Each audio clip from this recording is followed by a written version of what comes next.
introduction. Well, I feel really honored today. We have a very special guest with us. Her name, as Carol said, is Janet Kingsley. And we're going to really dive into Janet's experience and knowledge about how people are escaping their feelings and not dealing on a regular basis. So Janet, thank you so much for showing up today.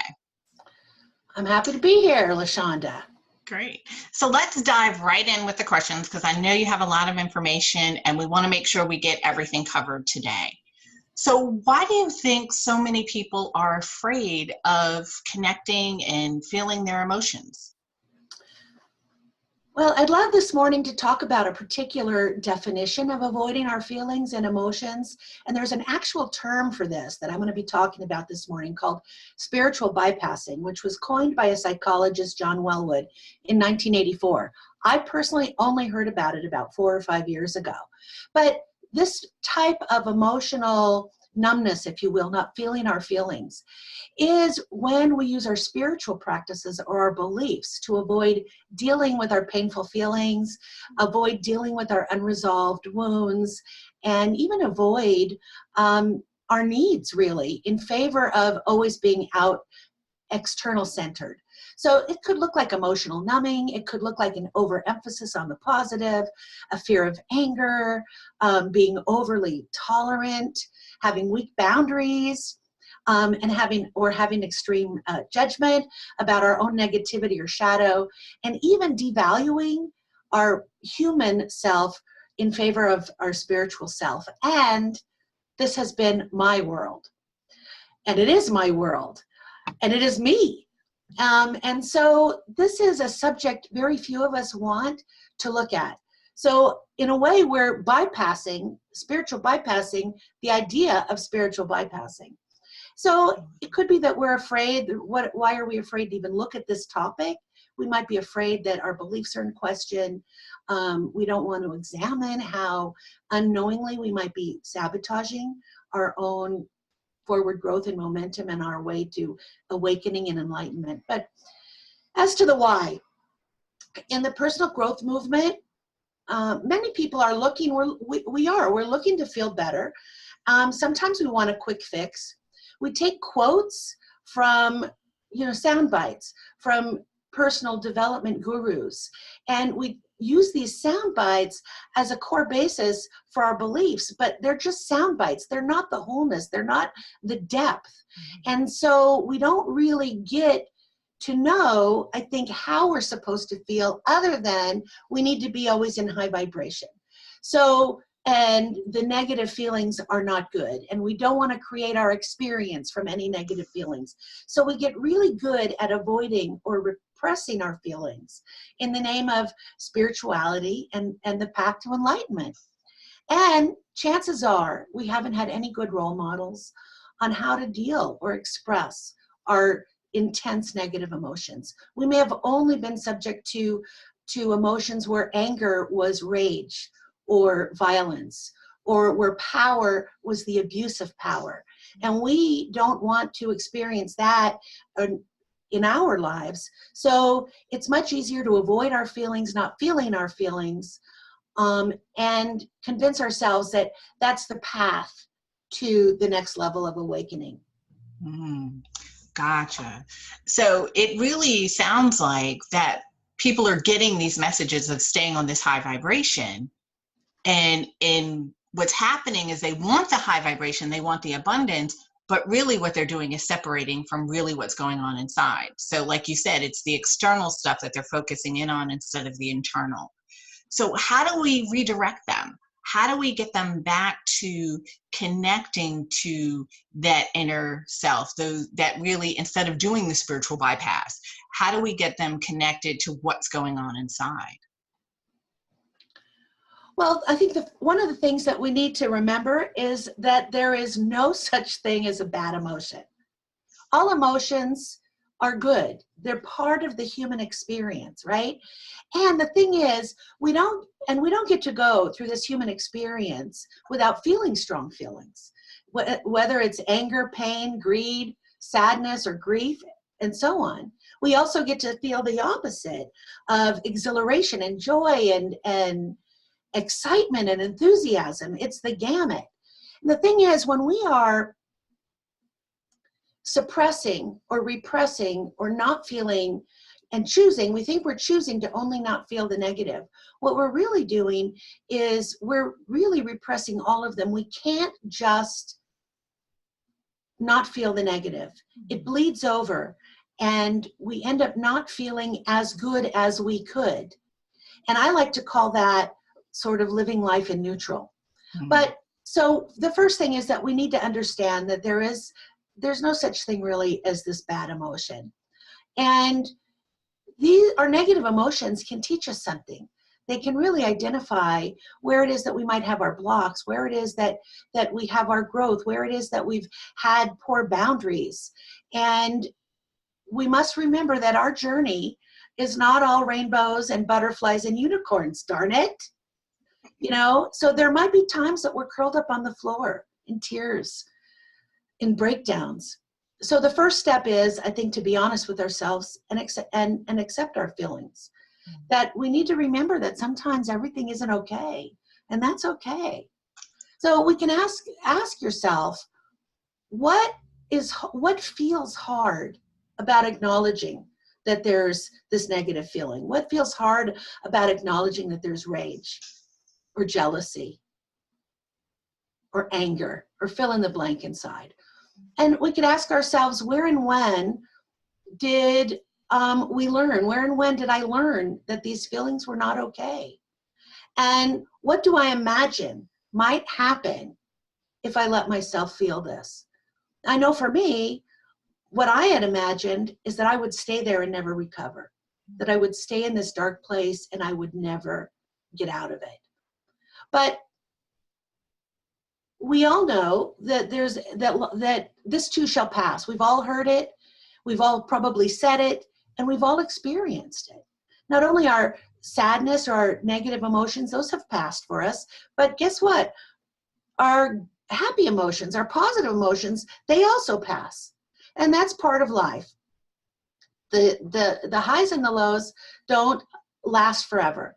So accepting them and allowing all of our feelings, knowing that we are fully human and at the same time fully spiritual, and that the spiritual encompasses all of our humanity, not just the good stuff.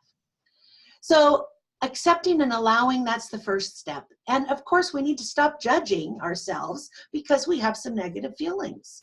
Tony Robbins used to say, or likes to say, there's two ways to make change: through inspiration or desperation. Now, I, of course, only want to make those changes through inspiration, of course. But you know what? Most of my changes, most of my growth spurts, most of my awarenesses, my ahas have really come from times of not the high places, of, I'm not going to call it desperation as much, but of some negativity, of setbacks, of breakdowns. And it's all about moving through those to the next great adventure. So I think that we're each on a hero's journey or a heroine's journey. And you know, when we're reading a book about the hero's journey, we absolutely know that the hero is going to run into challenges. The hero is going to face the dragon. The hero is going to encounter situations and challenges and walls. And we know that. And we watch the movie anyway, and we know that they're going to go beyond it. But when it's our own life, we forget. We think, oh no, everything has to be easy and effortless. And so we can remember that this is just part of our life's journey. Also, I think that finding a coach could be a great investment. So maybe some of us need help in feeling the rage or the anger that's been tucked inside for a long time, but we're afraid to let out. So coaches are objective, and they're invested in seeing you thrive beyond your limitations. And the sessions are a safe place to get perspective and to get accountability and work through any discomfort of actually feeling your feelings.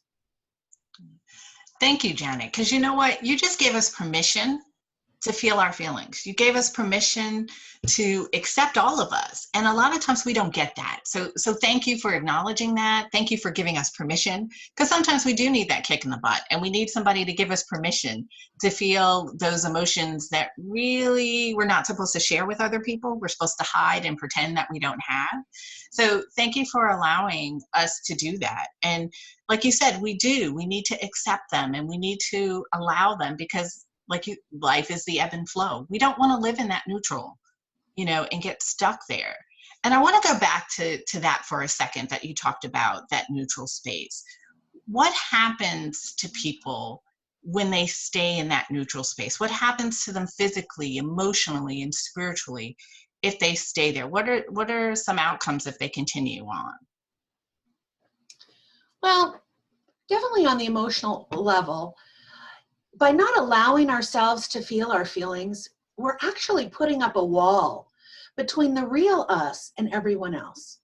And so that wall can lead to feelings of isolation and loneliness. And maybe we want to connect at a deep level, but we can't take that risk of people finding out about our dark side, or seeing our dark side, which we might think is our real side. And that all this happy, joy is really just a surface, and it's not who we really are. So that could lead us to feelings like being a fraud or being a phony, which leads then what? To more isolation and more loneliness.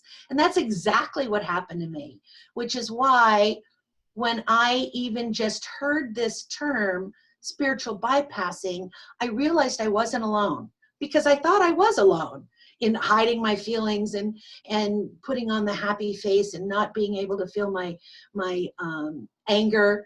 And so it was kind of what you had said, I gave permission. This knowing this term, and that there was something, allowed me to really start feeling my feelings. So I did feel isolated and somewhat lonely. So we might avoid intimacy, and feeling like we're simply going through the motions of that living life in neutral. And as I mentioned earlier, we can't just block those negative emotions. We want to feel everything to really live that whole and authentic life. So as far as the physical, of course, avoiding our feelings, we might suppress them by overeating, by taking drugs, by using alcohol excessively. And I don't need to tell you about the health issues that could be related to those behaviors. And not only that, but the emotional issues of feeling isolated and lonely can also lead to all of these things, and it can lead to depression and anxiety, a lack of energy and vitality, which also can be felt physically.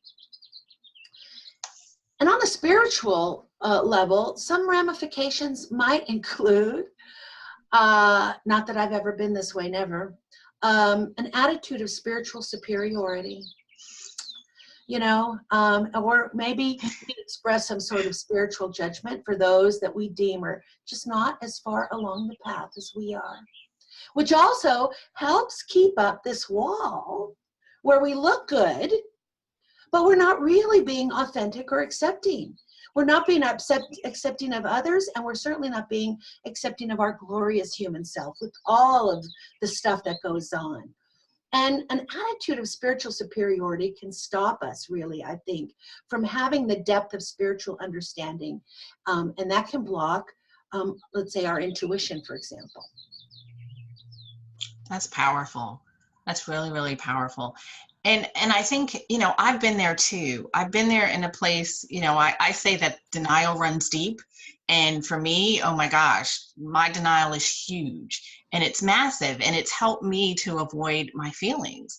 And you mentioned earlier about a coach. And I think for me, I was so in the routine of doing those things. I went from spiritual superiority to avoiding other people. I went back and forth with all of that. And I needed a coach to help me out because I wasn't able to identify those patterns. I wasn't able to get myself out of this rut that I had dug so deeply in. So Janet, can you share with the audience some services that you offer in particular about this? and how people can find a coach, or what should they be looking for, or ways out of this if they can't do it themselves? Well, so in a coach, so first of all, you want to look for someone who you feel safe with, someone who's non-judgmental, someone who, the beauty of coaching is that we don't buy in. As coaches, we don't buy in to your story. And we might let you share your story, but we won't buy into your boohoo ways. We see you for the truth of who you are. And just like even if you're not a coach, just think about it for a minute for anybody in the audience. Like, let's say even if you have a financial problem, and you know a friend who has a financial problem, it's so much easier for you to know that there is a solution for your friend, that it's just maybe it's a change of mind, a change of attitude, that there's opportunities abound. Whatever it is that they need, that they want, and you absolutely know it's possible for them, even if you're struggling with the same thing. Because your mind blocks are not for them. Your mind blocks are for you. So it's okay, for example, for your coaches to be human, but that's a reason for you to find a coach. So even though we're all human, and to some degree we may be struggling with many of the same issues, the coach doesn't have any blocks to your glory, your best self, your badassery. And can help in that super non-judgmental, and this is key, safe place for you to express, for you to develop, because it takes some courage to actually face these challenging and negative feelings. A coach can give you specific tools geared towards your experience. One of the things that has really worked for me, and is that when so I'm going to say in the I words, like when I'm really feeling sadness and despair, I'm crying, and we feel it someplace in our body normally. If we bring it so there's two ways to look at it. So go with wherever it is on your body and just focus on where it is that you're feeling uncomfortable. If it's painful, if it's a throb, if it looks like an anchor, just stay with it. Don't try to dissolve it. Don't try to do anything. Just stay with it. And then if it moves to your elbow, go with it to the elbow. If it moves to the knee, go with it to the knee. Just stay there and love it and be with it, be present with it, allow it. And then eventually, guess what? It dissolves. What I do that takes it even quicker, instead of following it, I bring this sadness, this grief, this despair, this despondency, the tears, I bring it to my heart. And it wants to leave, no. But I keep bringing it back, and within moments, really, it just dissipates. The whole grief, the sadness is gone. Sometimes it's gone too quick. I want to wallow for a little bit. I want to enjoy this great cry, this great emotion. And honestly, sometimes within 30 seconds, when I keep it in my heart, it's gone. And it's like, no, come back. And I really, at that point, can't retrieve it because it is gone. So those are things that I help people with, that any coach can help people with. Other little tools related, there's some feedback, and there's, maybe you start small with a smaller negative emotion. Don't go with the Mac Daddy first, So, but be gentle, have our own self-compassion. Excellent. Yes. And I think that's important because, if we've been so removed from our emotions for a long time that we kind of want to dump, when you get the opportunity and you get the permission to feel those emotions, you're like, oh, okay, here's this from 20 years ago. And here's this when I was a little girl. And here's this, and so I think you're right. It is important to start small and to have grace and mercy with ourselves. We tend to forget that. We absolutely tend to forget that. Absolutely. Janet, tell us how people can work with you and get in contact with you and learn more about what you do. Well, guess what? For your audience, I have created a special checklist that are common ways that we can avoid feeling our feelings. And with each of these common ways, I've created a strategy or two for helping us feel our feelings and not get lost in them, not get stuck in them. And so, and if you want to just opt in for this, there's also a way for you to schedule a free session on my calendar, and it opens up my calendar. You could just click right on it. I have a free 15-minute session. We could dive right into maybe a particular negative emotion and what you can do, how it might have been keeping you stuck, how you might be sabotaging yourself, and you don't even realize that you're sabotaging myself. I don't have too many openings. I only take about 4 of these calls per week, but everybody can for sure get my checklist. Excellent. Janet, thank you so much for that resource. I think it's important. What I want people to understand from this interview is that spiritual bypass is really, really critical for you to pay attention to. Because what Janet's pointed out is it affects you in so many different levels. It affects you, emotionally by not being connected, by not being your authentic self. And that's what we focus in on here, is being our authentic self.